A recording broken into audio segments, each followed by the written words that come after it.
Hello and welcome to video lecture series in political science. Today we are going to discuss chapter 2 titled as End of Bipolarity from your class 12th textbook Contemporary World Politics.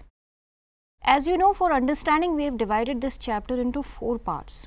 So far in the first 3 parts of this chapter we have discussed about what was bipolarity, what was the Soviet system, what were the features of Soviet economy, and what problems emerged in the Soviet system, and how did Soviet system started to collapse from early 1980s onwards, and also who attempted to reform it. Today we will discuss what reforms did Gorbachev initiate and how far he was successful in bringing about change in Soviet system. Now, as you know that Mikhail Gorbachev became General Secretary of the Communist Party of the Soviet Union in 1985. Communist Party of the Soviet Union was the main party that was deciding about the everyday affairs of Soviet polity, economy and society. The Soviet Union at that time was going through an acute crisis. Gorbachev, when took over as General Secretary, he realized that there was a need to reform and solve the problems of stagnant Soviet economy. Not just the economic system, even the political structure needed to be reformed. But this was not an easy task to be achieved so easily. Gorbachev tried to reform the stagnant party, that is the Communist Party, and the state economy by introducing some important principles. What were these principles? These principles were perestroika, glasnost, demokratizatsiya, uskarenia. Now, these are principles which are pronounced in Russians like this. These principles were launched at the 27th Congress of the CPSU, Communist Party of the Soviet Union, in the month of February 1986. These principles were introduced in order to overcome the economic stagnation by creating a dependable and effective mechanism for accelerating economic and social progress. Now, let us discuss perestroika and glasnost in detail. Perestroika in Russian is translated as restructuring in English. Perestroika was instituted in the middle of 1980s to restructure Soviet economy and political system. Now, what Gorbachev did, he proposed to reduce direct involvement of the Communist Party leadership in the country's governance, and he wanted to increase the authority of the local governments of the other constituent republics and even within the Russia. He attempted to bring the economy of Soviet Union at par with some of the developed capitalist countries such as the United States, Germany and Japan. Gorbachev decentralized economic controls and he encouraged enterprises to become self-financing. In 1988, Gorbachev introduced glasnost, which means in English openness. Now, glasnost gave Soviet people freedoms that they had never experienced before in their life. In fact, for last 40 to 50 years since Stalin's regime. They were living under authoritarian regimes and strict state censorship so far. Glasnost or openness gave them greater freedom of speech. The press became far less controlled as compared to the past. Thousands of political prisoners and many the so-called dissidents were released from jails. There was openness in the field of arts and literature as well. And Gorbachev also restored religious freedom in 1988. Gorbachev's goal in undertaking glasnost was to pressurize conservatives within the CPSU who were trying to oppose his policies of economic restructuring. And Gorbachev was the opinion that openness will open up channels for debate, discussion and participation of people in everyday life. He thought that openness will democratize the system and it will also make people stakeholders in the process of transformation of the Soviet Union. So, what he thought that through these initiatives, the Soviet people would support his attempts to reform the Soviet system. Now, although Gorbachev had attempted to reform Soviet economy and political system, he also attempted to improve the relations with the West, particularly the US, and make the Soviet system more democratic, but his attempts were criticized by many people. Why? In fact, his efforts had an effect which neither he nor anyone else had imagined. Now, what were these effects or what were these consequences? Let us have a look at them. One of the important consequences was that one after another, people in the Central and Eastern European countries started to protest against the authoritarian governments within their own countries, and they also started protesting against the Soviet domination. Gorbachev, unlike in the past when the Soviet Union would suppress any form of opposition, did not interfere in these nations when the disturbance occurred. Earlier, Soviet military and Soviet army had crushed many demonstrations in the Soviet dominated eastern part of the Europe, such as they had crushed demonstrations in East Berlin in 1953. They did the same thing in Hungary in 1956 and in Czechoslovakia in 1968. In fact, Soviet military planners were involved in the Polish plan for martial law in 1980. So, Soviet troops remained stationed throughout the Eastern Europe part as a guarantee of Soviet security and as a reminder of Soviet dominance to the people in Eastern Europe all over these countries. But this time what happened? When the disturbances occurred, the Soviet Union did not intervene militarily to stop the civil unrest. And hence what happened, the protests started to spread very quickly. The people in the countries of the Eastern Europe were demanding independence from the Soviet control. They expressed their anger against the oppression done by the Russians. Quickly, the conflict erupted all over and the communist regimes in the Eastern Bloc collapsed one after another. Look at this cartoon. It shows that many of the leaders of the communist regime could have been standing on these pedestals, but if you look at the extreme left, Russia, Poland, Romania, Bulgaria, Hungary, East Germany and Czechoslovakia. Among all these nations, the leadership has gone. Only China, Korea, North Korea and Cuba is left. And the cartoon says, and then there were three. Only three regimes were left of the Second World. In 1989, Poland was the first country in Eastern Europe to throw off the shackles of communist regime. On 9th November 1989, something historic happened. Thousands of jubilant Germans brought down the most visible symbol of division, the physical representation of the Iron Curtain at the heart of Europe, the Berlin Wall. Just as the wall had represented the division of Europe between East and West, its fall represented the end of Cold War. Now look at this picture. This picture shows thousands of people have been gathering and they have been standing on top of the wall. The picture has again once been taken from the western side of the Berlin, because you can see all these graffitis on the wall and people are standing atop. In the next picture, you can see that people from eastern part of the Berlin have climbed on the wall and they are looking at the western side. And the fall of the Berlin was cause of celebration and anxiety on both the sides. In the next picture, you see the picture has been taken from the eastern side of the wall. The reason here is that you don't see anything on the wall as compared to the western side, because under communism there was a censorship and there was a ban on expression. People were not allowed to express them freely, hence the wall is all blank. Whereas when you compare the wall on the west side, it is all full of graffiti and slogans. The wall was brought down like this, it was opened up from some places and in some places it was broken down like this.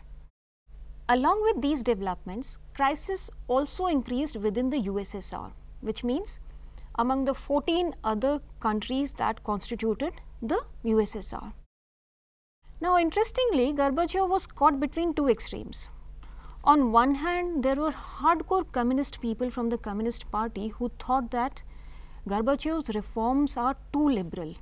On the other hand, there were radicals like Boris Yeltsin who thought that Gorbachev has not done enough. When the protest among the countries of the USSR started growing beyond control, what happened? Gorbachev attempted to stop the disintegration of USSR. Now, for some period of time, he did not send forces to any of these areas or countries. But then, at this time, after the crisis started to go beyond the control, he sent forces against the protesters in the Baltic countries. However, it was too late by then.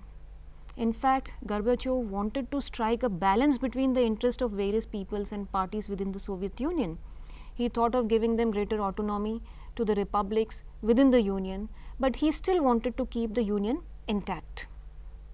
But by this time, the situation and the conditions in most of the Eastern European countries and the republics of the Soviet Union had changed. The people who were exposed to the freedom after a long period of time did not want the old style of dominant rule of the Communist Party to come back. Now what happened? Interestingly, a twist of things happened. Supported by the Communist Party hardliners, a coup took place in 1991. This coup was attempting to remove Gorbachev from power, and they wanted to prevent him from signing new treaty of the Union.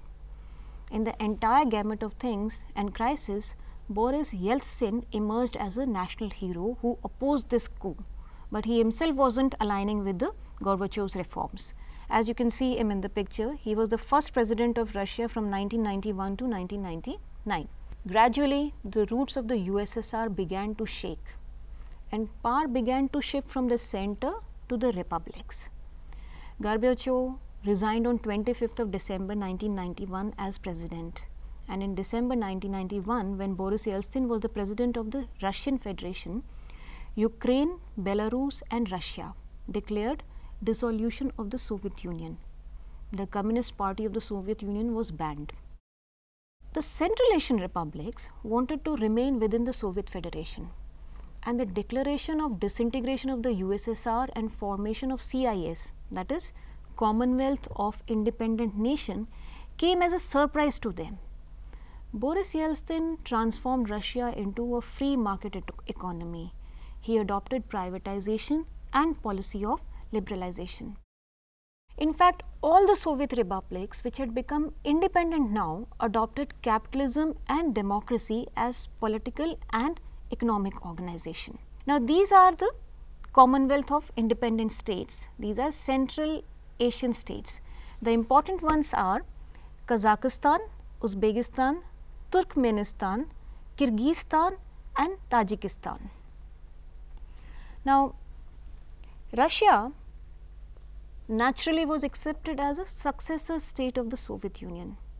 In fact, it was quite obvious because Russia was the most dominant state in the USSR, territory-wise as well and population-wise.